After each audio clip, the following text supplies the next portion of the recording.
Fala pessoal do oitavo ano, tudo bem com vocês? Então vamos lá para o fechamento da aula de hoje no Centro de Mídias, referente à independência nas Américas, tá? Então novamente, devemos entender que ali faz parte de um processo, a independência simplesmente não ocorreu de maneira aleatória. Dentro desse processo, a gente tem que entender o seguinte, tá? Um dos elementos que vai levar essa questão da independência é o fato das colônias, tá? Elas serem colônias de exploração.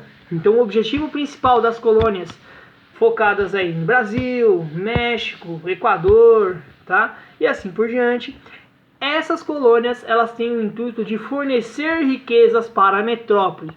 Ressaltando alguns pontos, tá? O que é colônia e o que é metrópole? Colônia é o país que obedece, metrópole é o país que manda. Tudo bem? Então o que vai acontecer? A partir do momento que ocorrem essas ações, óbvio que quem vai sair lucrando com tudo isso é a metrópole, é o país que manda. No caso aqui, se a gente citar o exemplo brasileiro, Portugal. Se a gente citar o exemplo aí do México, Espanha, tá? Isso vai gerar movimentos de insatisfação. Por quê? Eu só retiro riquezas desse local e não faço investimento nenhum lá. Então, a importância daquela colônia em si, ela só vai servir enquanto ela me gera lucros. Beleza? Pois bem, dando continuidade então em relação a isso. Obviamente, para eu conseguir extrair essas riquezas e obter lucros, eu preciso ter a noção de pessoas de confiança nesse local. Então, algumas pessoas da metrópole vão passar a morar nesses locais. Só que essas pessoas que moram, tá? Esse pessoal da metrópole, que mora na colônia, eles não vão ter os mesmos benefícios das pessoas que moram na metrópole em si. Então, por exemplo, vamos pegar o caso do Brasil, Portugal. Portugal, metrópole, Brasil, colônia. Algumas pessoas de confiança saem de Portugal e começam a morar no Brasil para fazer esse processo de venda de produtos, retirada de riquezas e assim por diante. Só que ele não tem os mesmos privilégios de que quando ele estava na metrópole. Aí que está a grande diferença. Isso vai levar a um movimento de insatisfação, ou seja, não estão contentes com o que está acontecendo, certo? Além do mais, né, vão existir classes sociais com essa questão da miscigenação. O que é a miscigenação? A mistura entre essas raças. Então, os nativos mais os colonizadores. Essa junção de raças vai levar a um novo grupo social.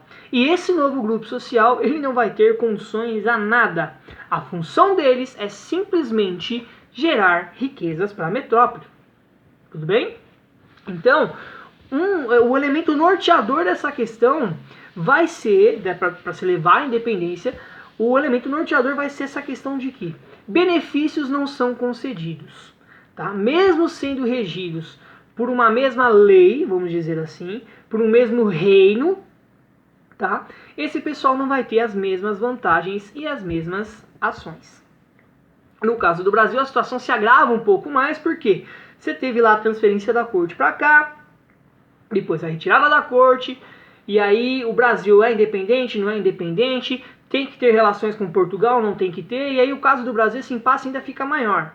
No caso da América Espanhola, né, o que acontece nessa situação? Essa questão da riqueza fica clara, tá, que eles estão lá só para tirar riquezas, somadas à questão de dizimar, né, da dizimação dessa população indígena, com o objetivo do quê? Evitar conflitos e tomar ainda mais as suas riquezas.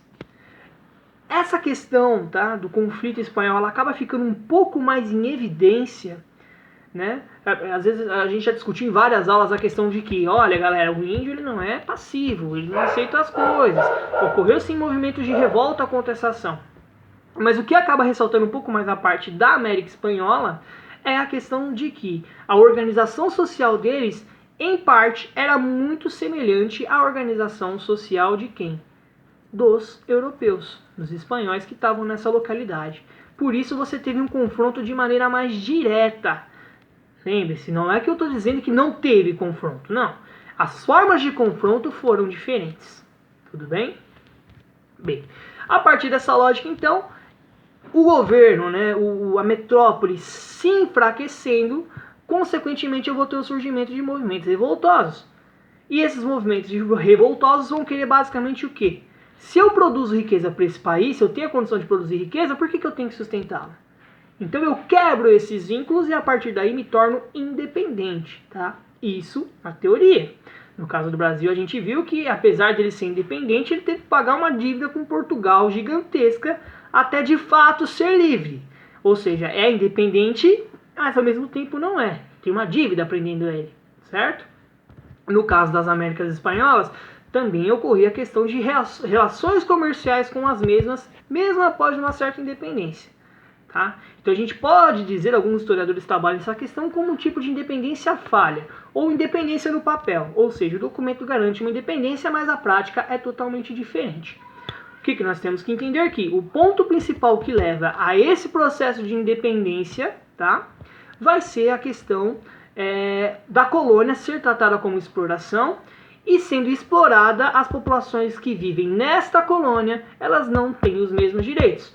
Isso vai ocasionar em movimentos revoltosos, que são movimentos contrários ao que está acontecendo no momento, que consequentemente vai levar à independência dessas regiões.